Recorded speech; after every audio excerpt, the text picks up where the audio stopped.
बिस्मिल्लाहिर्रहमानिर्रहीम। जी तो स्टूडेंट्स, कैसे हैं आप लोग। आज हम एमए फ़िज़िकल एजुकेशन पार्ट 2 और इसका स्पोर्ट्स साइकोलॉजी पार्ट 2 जो है, इसका चैप्टर नंबर 2 स्टार्ट करेंगे। तो हम इसका पहला आज लेक्चर है चैप्टर 2 का। तो इसमें हम देखेंगे, इस चैप्टर में हम डिस्कस जो करेंगे वो स्ट्रेस है, एंग्जाइटी है और अरूजल है। इसका पहला पोर्शन जो है वो स्ट्रेस के मतलब है। स्ट्रेस क्या है, ये कितनी टाइप्स की है और ये कैसे, इसकी रीज़न क्या है होने की, तो ये चीज़ें हम डिस्कस करेंगे। स्ट्रेस को अगर हम देखें तो स्ट्रेस जो है इंसानी जिस्म के अंदर होती है। ये किसी भी स्टिमुलस के नतीजे में या किसी भी एक्सटर्नल फोर्स के नतीजे में जो इंसानी जिस्म का रिस्पॉन्स है, जो रेजिस्टेंस है, जो रिस्पॉन्स है, उसको वो किसी न किसी सूरत में स्ट्रेस कहलाती है। अब मिसाल के तौर पर आप यूँ समझ सकते हैं कि एक जो बंदा है वो जंगल में जाता है, शेर को देखता है तो स्ट्रेस में आ जाता है या वहाँ से भाग जाता है, या गली में चलते हुए आप कुत्ते की आवाज़ सुनते हैं तो वहाँ से भाग पड़ते हैं कुत्ते की आवाज़ सुन कर, पीछे मुड़ के देखते नहीं है कि क्या है। तो ये सिचुएशन जो है ये स्ट्रेस क्रिएट करती है, ये आपके जिस्म में स्ट्रेस क्रिएट करती है और उसके नतीजे में आप वहाँ से डू और डाई, फाइट और फ्लाइट, जो सेकंड थ्योरी है इसकी, उसके फर्स्ट थ्योरी जो है इसके मुताबिक आप वहाँ से भाग जाते हैं। अगर हम इसकी टाइप्स को देखें तो टाइप्स जो हैं basically according to reason there are 2 types. सबसे पहले फिज़िकल स्ट्रेस और सेकंड नंबर पे है साइकोलॉजिकल स्ट्रेस। फिज़िकल स्ट्रेस जो है वो इंसानी जिस्म में किसी न किसी सूरत में किसी बाहर के स्टिमुलस से पैदा होता है। अब बाहर का स्टिमुलस क्या है, उसमें ड्रग्स भी हो सकती हैं, उसमें नॉइस पोल्यूशन हो सकता है, पोल्यूशन हो सकता है किसी तरह का भी, आपका इन्वायरमेंट है, आपका जो है वो ट्रैवलिंग है, इतनी ट्रैवलिंग है, या कोई भी ऐसी सिचुएशन जो है जो एक्सटर्नली आप पर इफ़ेक्ट करती है, वो आपका फिज़िकल जो स्ट्रेस क्रिएट होता है। इसके बाद जो सेकंड है साइकोलॉजिकल स्ट्रेस है। साइकोलॉजिकल स्ट्रेस एक्चुअली इंसान के अंदर से ही फैक्टर्स जो हैं वो नमूदार होते हैं। जैसा कि कोई इंसान तन्हाई पसंद होता है, तन्हाई उसका स्ट्रेस क्रिएट कर देती है। इसके बाद ड्रग्स से भी इंसान एक अलग हो जाता है, अपनी दुनिया बसा लेता है। अच्छा, इसको ऑटिज़म भी कहते हैं। ऑटिज़म भी जो है वो भी आगे चलकर स्ट्रेस क्रिएट कर सकता है। इसके बाद डिफरेंट टाइप की लिबर्टीज़ हैं, जो आज़ादियाँ हैं, फ्रीडम्स हैं, वो भी इंसानी साइकोलॉजिकल जो है वो स्ट्रेस क्रिएट करता है। इसके बाद जो अहम एक चीज़ है वो सेक्स डिस्क्रिमिनेशन है या सेक्स फ्रीडम है। अगर जिनसी तौर पर भी इंसान को हरासा किया जाए, आज़ादी उसकी सल्ब कर ली जाए, तो ये सबसे बड़ा स्ट्रेस क्रिएट करता है। अगर हम इसके बेसिक जो टाइप्स हैं उसको देखें तो internal stress and external stress है। आप सादा से अल्फाज में यूँ समझ सकते हैं, जो इंटरनल स्ट्रेस है वो हमेशा इंसान के अंदर से जो है वो पैदा होता है, और एक्सटर्नल स्ट्रेस में एक्सटर्नल फोर्स जो है वो इफ़ेक्ट करती है। तो एक्सटर्नल जो स्ट्रेस है वो जो है वो पैदा होता है। ठीक है, तो हम चलते हैं अपने स्लाइड्स की तरफ, वहाँ से डिस्कस करते हैं इंशाल्लाह आपको मज़ीद। अब हम अपनी स्लाइड्स डिस्कस करते हैं। अभी जैसे मैंने आपको बताया कि ये स्पोर्ट्स साइकोलॉजी पार्ट 2 का चैप्टर 2 है। चैप्टर 2 में हम स्ट्रेस पढ़ेंगे, एंग्जाइटी पढ़ेंगे और अरूजल पढ़ेंगे। स्ट्रेस शुरू करते हैं। तो स्ट्रेस, जैसे मैंने अभी आपको शुरू में बताया, स्ट्रेस दरअसल इंसान के अंदर होता है। Stress actually is a non specific response है। ये एक ऐसा रिस्पॉन्स है जो कि मखसूस हालात में सामने आता है, लेकिन कोई ख़ास नहीं होता, मखसूस नहीं होता। इस बॉडी को वो कोई डिमांड नहीं होती। मिसाल के तौर पर आप गली में चले जा रहे हैं तो अचानक आपको कुत्ते के भौंकने की आवाज़ सुनाई देती है और आप भाग पड़ते हैं। अब आपने कुत्ता देखा नहीं है, लेकिन वो ये एक स्ट्रेस आपके बॉडी में डेवलप हुआ।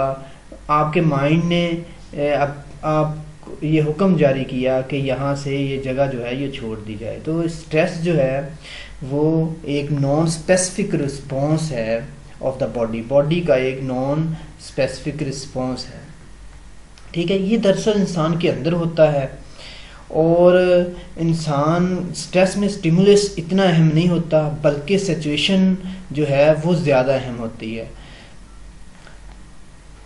हम इसकी अगर डेफिनेशन को डिस्कस करें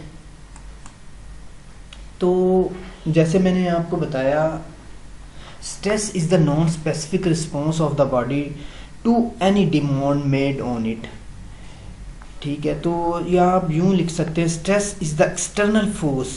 ये एक ऐसी एक्सटर्नल फोर्स है जो कि जिसके रिस्पॉन्स में जो बॉडी है वो कोई रिस्पॉन्स देती है। बाज़ औक़ात इंसान अपने जिस्म की अंदरूनी खामी या किसी चीज़ की कमी की वजह से भी स्ट्रेस महसूस करता है, जो कि इसकी परफॉर्मेंस पर बहुत बुरे असरात जो हैं वो डालता है।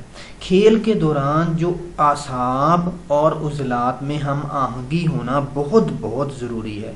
अगर ये हम आहंगी नहीं होगी तो कभी भी जो है वो अच्छी परफॉर्मेंस नहीं दी जा सकती। अब ये हम आहंगी तब कब होगी जब जो है खिलाड़ी उसको स्ट्रेस नहीं होगा, वो बिल्कुल फ्रेश होगा। स्ट्रेस जो है ये किसी सूरत में भी इंसानी जिस्म में पैदा हो सकता है। ये अगर हम जिस्मानी तौर पर जो स्ट्रेस होता है उसकी बात करें तो ये ड्रग्स से पैदा हो सकता है, ज़्यादा अरसे तक नींद ना लेना या ट्रैवलिंग करना या जो नॉइस है, जो पोल्यूशन है, इनकी वजह से भी स्ट्रेस पैदा हो सकता है। इसके अलावा साइकोलॉजिकल अगर हम देखें तो इंसान तन्हाई की वजह से, पाबंदियों की वजह से या जिनसी आज़ादी ना मिलने की वजह से भी स्ट्रेस पैदा हो सकता है। मिसाल के तौर पर मैं एक सादा सी मिसाल देता हूँ कि मिसाल के तौर पर एक जंगल में रहने वाला जो बंदा है ना, वो शेर को देखकर इतना खौफज़दा नहीं होता, जबकि एक आम शख्स अगर जंगल में चला जाए तो वो शेर को देखते ही वहाँ से दौड़ लगा देगा या वो स्ट्रेस में आ जाएगा। अब स्टिमुलस तो जो है वो एक ही है, स्टिमुलस जो है वो तो एक ही है, लेकिन असर दोनों पर मुख्तलिफ इसलिए हुआ है क्योंकि पहले वाला जो बंदा है, जो जंगल का रहायशी है, वो इन चीज़ों को देख चुका है। ये सिचुएशन उसके लिए स्ट्रेस क्रिएट नहीं करती, जो एक नए बंदे के लिए वो स्ट्रेस क्रिएट करती है। ठीक है, अगर हम इसकी टाइप्स देखें तो ये दो तरह से इसकी टाइप्स जो हैं। सबसे पहले जो टाइप्स हैं वो रीज़न की बुनियाद पर हैं, मतलब कि वो कौन से रीज़न्स हैं जिनकी बुनियाद पर जो स्ट्रेस जो है वो पैदा हो सकती है। वो फिज़िकल स्ट्रेस है, रीज़न की बुनियाद पर जो है वो फिज़िकल स्ट्रेस है एंड साइकोलॉजिकल स्ट्रेस है। अभी जैसे मैंने आपको बताया, अगर हम फिज़िकल स्ट्रेस की बात करें तो फिज़िकल स्ट्रेस जो है वो किसी बैरूनी जो है एक्सटर्नल फोर्स की वजह से इंसानी जिस्म में पैदा होता है।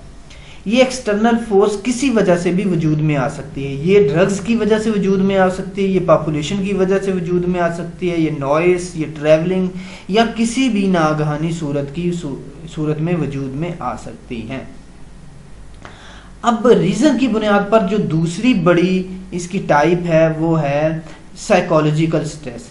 साइकोलॉजिकल स्ट्रेस जो है ये एक्चुअली इंसान के अंदर से वजूद में आती है। इंसान जब तन्हाई पसंद हो जाता है, तन्हाई में रहने से स्ट्रेस में आ सकता है। इसके अलावा ज़्यादा ड्रग्स यूज़ करने से इंसानी सेहत पर जो बुरे असरात पड़ते हैं उसकी वजह से हो सकता है। इंसानी जिस्म में कोई कमी है, एक इंसान अपने जिस्म में कोई कमी महसूस करता है, कॉन्फिडेंस है, कोई इंसानी ऑर्गन जो है उसकी वजह से है, तो ये स्ट्रेस भी साइकोलॉजिकल स्ट्रेस ही कहलाएगा। इसके अलावा जो है किसी तरह की कोई पाबंदी है, जिनसी तौर पर सेक्स जो लिबर्टीज़ हैं ये नहीं है, तो ऐसी सूरत में भी स्ट्रेस जो है वो साइकोलॉजिकल स्ट्रेस पैदा हो सकता है।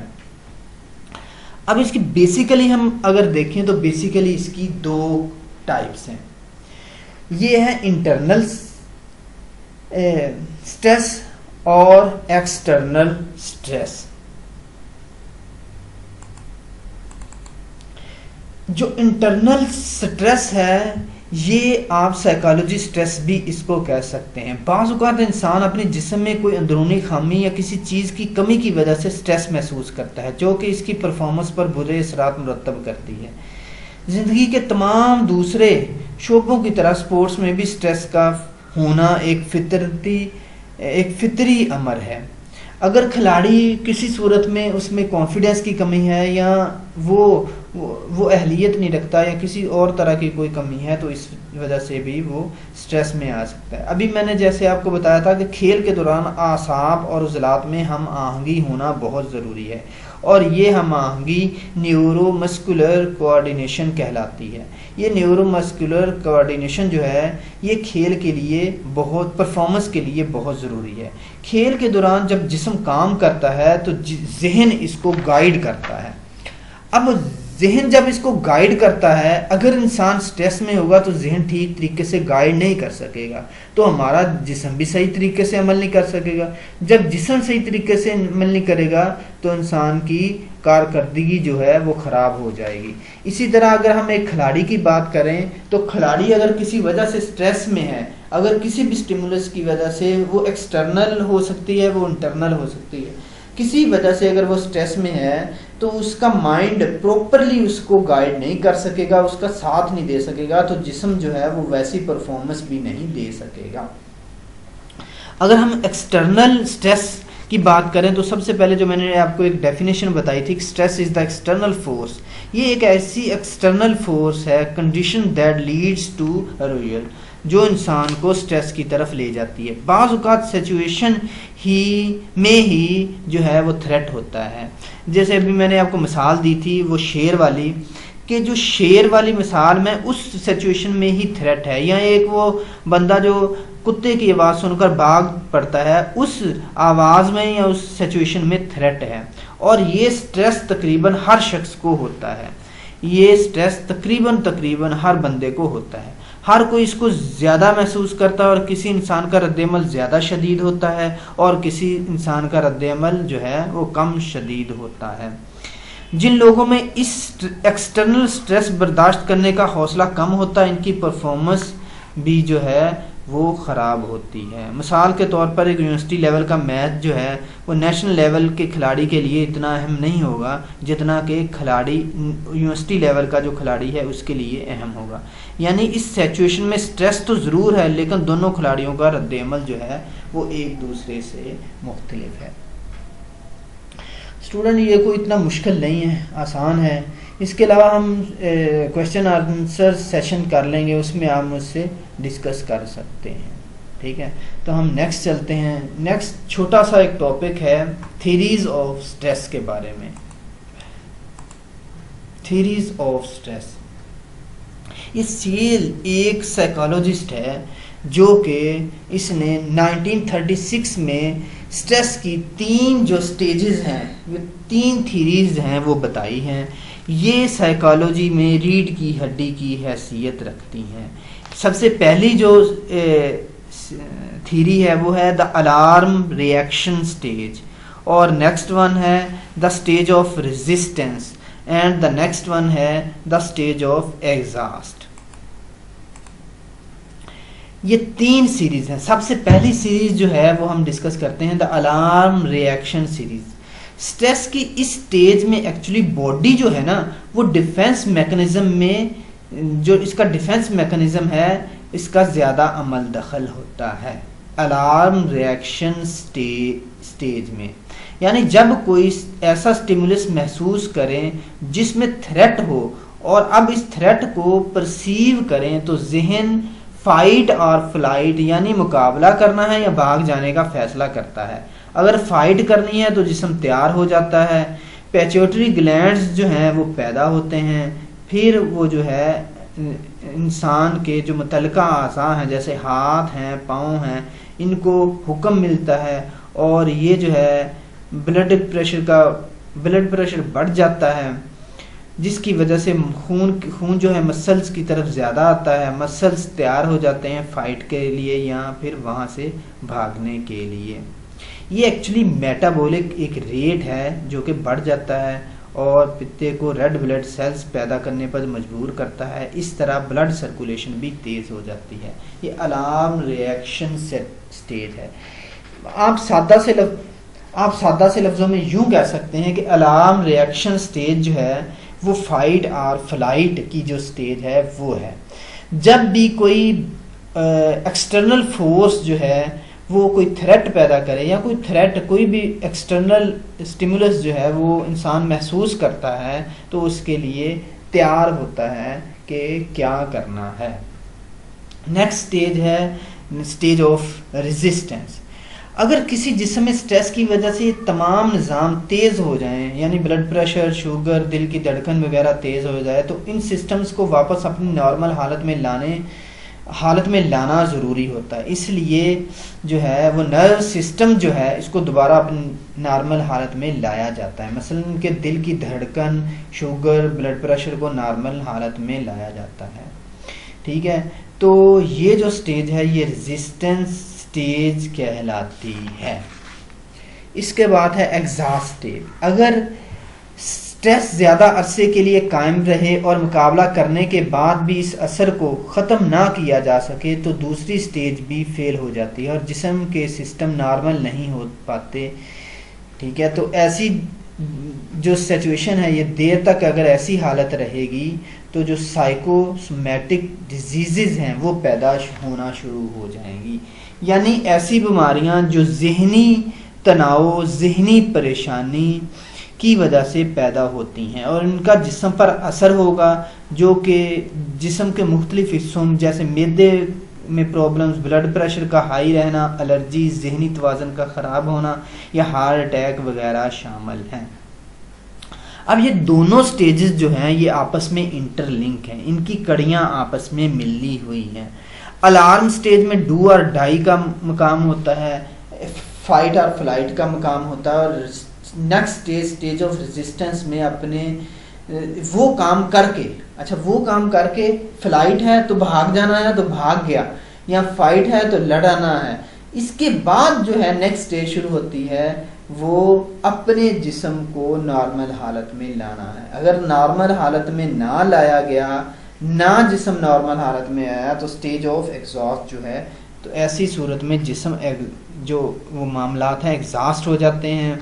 मुख्तलिफ जो है वो सोमैटिक डिजीज़, साइकोसोमैटिक डिजीज़ शुरू हो जाती हैं। अभी जैसे मैंने आपको बताया, ब्लड प्रेशर हो सकता है, एलर्जी हो सकती है, ज़हनी तवाज़ुन ख़राब हो सकता है, हार्ट बीट बढ़ सकती है, हार्ट अटैक भी हो सकता है। ठीक है, तो स्टूडेंट्स ये छोटा सा एक क्वेश्चन था, मैंने अभी जैसे आपको बताया, तो ये इंशाल्लाह आपको समझ आ गया होगा। अदरवाइज़ आप मुझसे डिस्कस कर सकते हैं। ओके,